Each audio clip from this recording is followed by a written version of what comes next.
I think from the very beginning, one of the challenges we've had with Iran is that they have looked at this administration and felt that the administration was not as strong as it needed to be.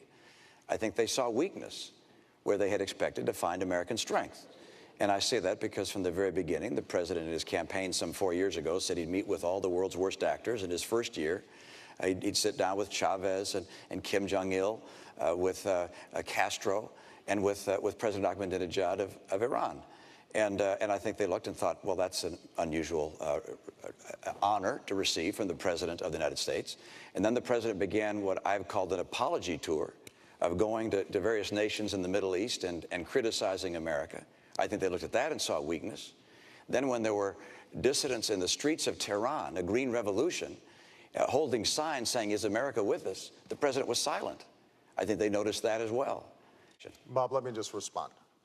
Nothing Governor Romney just said is true, starting with this notion of me apologizing. This has been probably the biggest whopper that's been told during the course of this campaign. And every fact checker and every reporter who's looked at it, Governor has said this is not true. I say this as the president of a country that not very long ago made it hard for somebody who looked like me to vote, much less be president of the United States. But it is precisely that capacity to change that enriches our countries. Every challenge that we face is more easily met if we tend to our own democratic foundation. And this work is never over. That's why in the United States we recently ordered the prison at Guantanamo Bay closed. That's why we prohibited, without exception or equivocation, the use of torture. All of us have to change, and sometimes change is hard. Now, let me also address the issue of Iraq. Unlike Afghanistan, Iraq was a war of choice that provoked strong differences in my country and around the world. Although I believe that the Iraqi people are ultimately better off without the tyranny of Saddam Hussein, I also believe that events in Iraq have reminded America of the need to use diplomacy and build international consensus to resolve our problems whenever possible.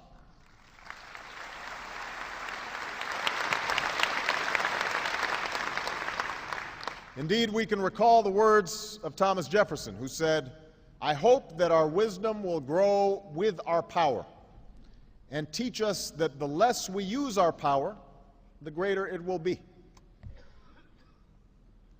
Today, America has a dual responsibility: to help Iraq forge a better future and to leave Iraq to Iraqis.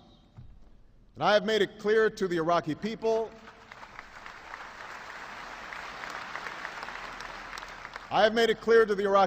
that we pursue no bases and no claim on their territory or resources. Iraq's sovereignty is its own. And that's why I ordered the removal of our combat brigades by next August. That is why we will honor our agreement with Iraq's democratically elected government to remove combat troops from Iraqi cities by July, and to remove all of our troops from Iraq by 2012.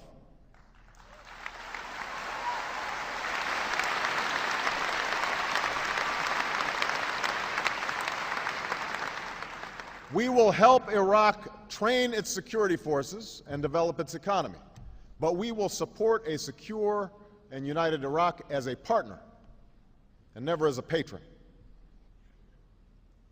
And finally, just as America can never tolerate violence by extremists, we must never alter or forget our principles. 9/11 was an enormous trauma to our country. The fear and anger that it provoked was understandable. But in some cases, it led us to act contrary to our traditions and our ideals.